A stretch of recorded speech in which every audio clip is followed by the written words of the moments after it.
When you open your mouth to defend yourself, you've already lost a war. Picture the moment. A sly comment over dinner. A public challenge to your expertise. A partner twisting your words. You feel the heat in your face. Your pulse quickens. Your mind shouts that you've been wronged, that the record must be set straight immediately. So you speak. You clarify. You offer your proof. And in that very instant, you have surrendered all of your power. Because the world doesn't judge your truth. It judges the need in your voice. The person who explains is the one who kneels. The person who justifies accepts the other's authority to sit in judgment. The ancient strategists knew a raw truth we've been trained to forget. Real power isn't about being correct. It's about who controls the narrative. And when you defend, you enter their story as a beggar. But what if you refused? What if, when the verbal knife comes, you did the single thing a manipulator fears most? Most people wander through life as emotional marionettes. Their strings are pulled by the opinions of others. A disapproving glance, and they apologize. An accusation, and they scramble to explain. They exist in a perpetual state of reaction, constantly trying to prove they are good, smart, or enough. It's a draining, hollow way to live. But there's another path, a way of moving to the world so grounded, so self-contained, that insults don't merely bounce off you. They vanish into thin air before they can even land. This isn't about being heartless. It's not about arrogance. It's about a radical shift in where you source your sense of reality. Today, we're breaking down the psychology of a non-defense. We'll examine why your instincts betray you and how to override them with a timeless tactic. I'll show you how to reverse the power dynamic in a heartbeat, how to make an aggressor question their own stance, how to wield silence not as emptiness, but as a tool that dismantles ego. A warning, though. This demands you put to rest a part of yourself you've nurtured since childhood. The part that pleads to be seen.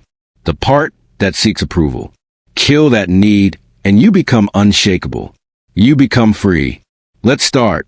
So, why do you do it? Why is your first instinct to present evidence when challenged? It begins when you're young. Remember being a child, accused by a parent or teacher. Your only escape was explanation. I didn't take it. It was already broken. He started it. You learned that authority holds a gavel, and your safety depended on persuading them of your innocence.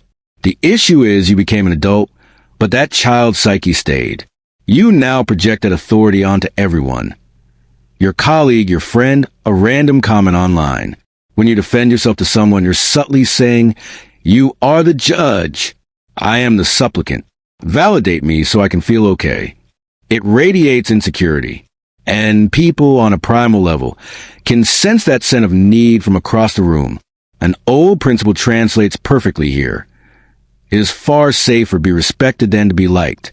When you rush to explain, you choose being understood over being respected. You are pleading, "Please see my heart." But mountain does not explain its height to the valley. The moment you offer a list of reasons, dig up old texts, or replay history to prove a point, you've signaled that your inner peace depends on their approval. You've handed them the remote control to your mood. And once they have it, they will change the channel whenever they wish. This is the trap of the seeking self. You believe if you just phrase it right, they'll say, "Ah, I get it now. My mistake." How often does that happen? Virtually never. Because the attack was never about facts. It was about dominance. They didn't accuse you for truth. They accuse you to see if you flinch. And you flinched. The first step toward becoming unassailable is to see that the courtroom is an illusion. There is no gavel, no jury, only you and your own reality. When you stop appointing others as your judges, their accusations cease to be verdicts. They become mere chatter. And chatter is just background noise. So what happens when you don't flinch? Envision the scene. Someone launches a verbal barb your way. You're so inconsiderate. The old you would sputter, "That's not true. I just did this for you. I'm just stressed." Now, envision the strategic approach. They say, "You're so inconsiderate." You look directly at them. You hold their gaze. You keep your expression calm. You let the quiet stretch for 3, 4, 5 seconds. Do you know what occurs in that silence? It becomes a psychological void. The human mind is deeply unsettled by quiet during conflict. It means the expected script has been torn up. By staying silent, you reflect their energy back at them. You make them inhabit the tension they created. Usually, they will begin to falter. They'll speak again to fill the emptiness. Well, not always, but just now. Why are you staring like that? They start justifying themselves to your quiet. The dynamic has inverted. This is taking a neutral stance and sharpening it. You become an open space. You can't strike at empty air. You can't grab hold of smoke. By refusing to provide the solid wall of a defense, their attack flows right past you and leaves them stumbling. This demands immense inner command because inside, your pride is howling, retaliate, say something sharp. You must muzzle that voice. The most formidable person in any room is the one who cannot be deciphered. If you defend, you unveil your values. You show what stings you. You reveal your pressure points. I'm not lazy, you protest. Now they know your insecurity is productivity. Silence discloses nothing. It is a blank slate. And when they stare into it, they only see their own hostility looking back, and it unnerves them. Ironically, you haven't uttered a word. Sometimes silence isn't the right tool. Sometimes you must speak, but never with defensive language. If you need to respond, you never meet force with force. You redirect it. You use the conversational art of deflection. There's a method called agree and amplify. It generates confusion in the attacker. If someone accuses you of something ridiculous, defending it makes the absurdity seem worthy of debate. Instead, you lean into it. You exaggerate it until it becomes comedy. Attacker, you're so obsessed with success. You're a workaholic. Defensive reply, no, I'm not. I just have goals. Predictable. Weak. Strategic reply, guilty. I actually sleep at the office. My desk is my pillow. Deliver it with a straight face or a slight, amused grin. What did you accomplish? You refuse to be insulted. You demonstrated you have no insecurity on the topic. You turned their serious jab into a bit. You establish that you are the one writing the scene, not them. This disarms the attacker completely. They wanted to wound you. Instead, you took their arrow and started drawing a picture with it. It signals a relaxed command. That command is the peak of high status. It's the demeanor of an adult watching a child's meltdown. You don't yell back. You're faintly amused by the spectacle because you know your position is secure. When you defend yourself, you're on the floor having a tantrum with them. Don't do that. Remain standing. Observe. Smile lightly. In the study of influence, there's a concept. Refuse the costume others try to make you wear. When they label you, they are attempting to box you in. If you struggle against the box, you're still focused on the box. If you laugh at the box, it disappears. You're so vain. I prefer delightfully self-aware, but okay. You never listen to anyone. I'm practicing. You're next in line, I promise. It's sharp, it's dismissive, and it's powerfully magnetic. Why? Because it shows you are complete. You don't require their stamp to know who you are. A person certain of their kindness chuckles when called mean.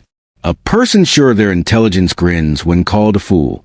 If you are defending, it's because somewhere inside, you worry they could be correct. And that is the inner work you must undertake. Let's go deeper into the framework. Every exchange has a hidden layer. In a fight, there's typically a prosecutor and a defendant.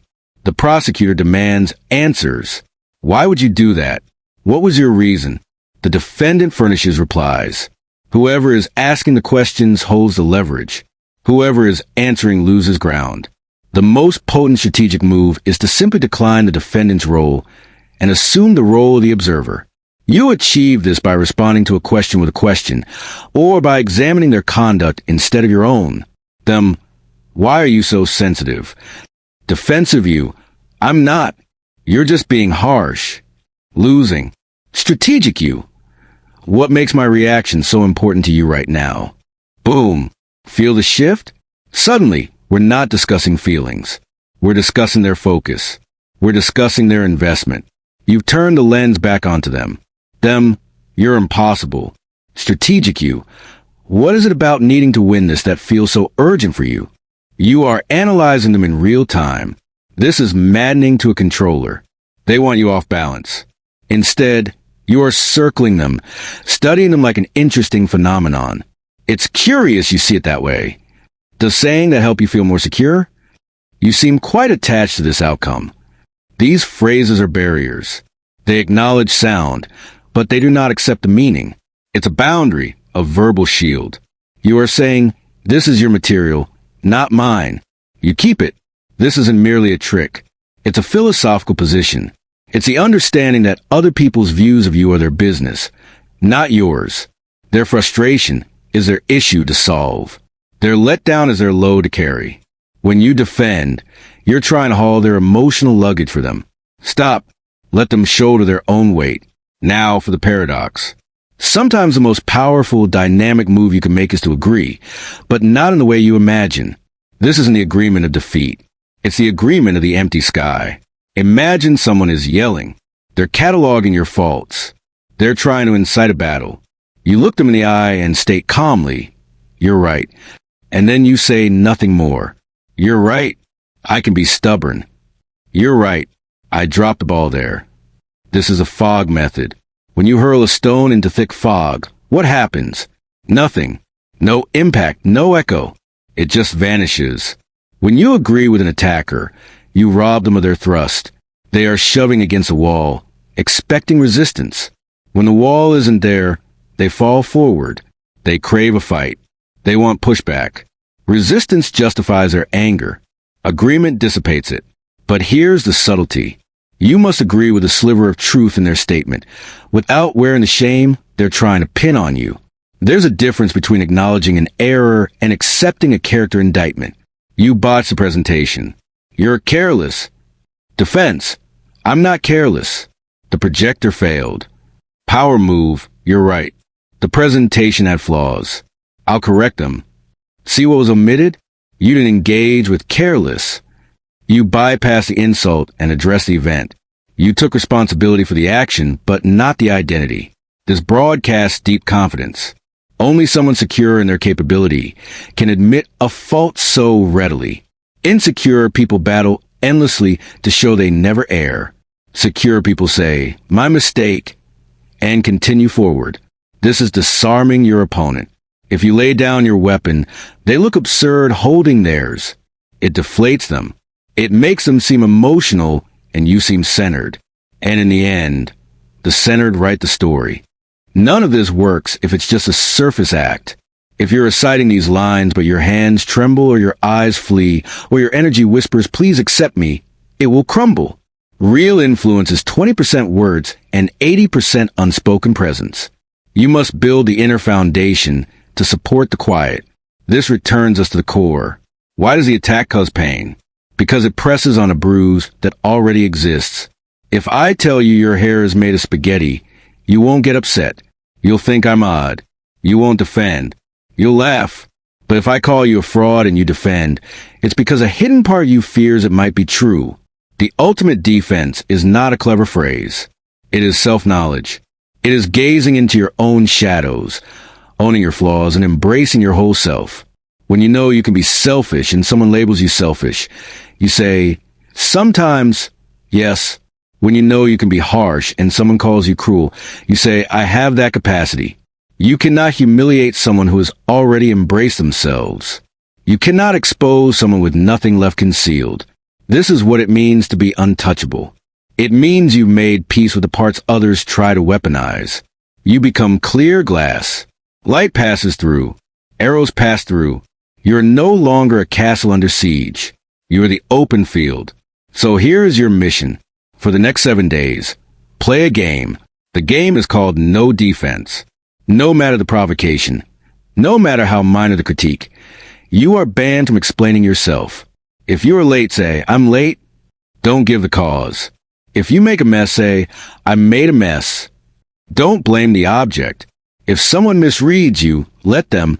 Sit in the heat of that discomfort. Feel the desperate urge to fix it, to manage their view, to be the good one, and let that urge turn to dust. Watch the people around you. See their confusion, then their respect, then a peculiar pull. Because people are attracted to certainty, and nothing announces certainty louder than a person who doesn't need to explain their right to be. You are taking back your energy. You are sealing the cracks in your spirit.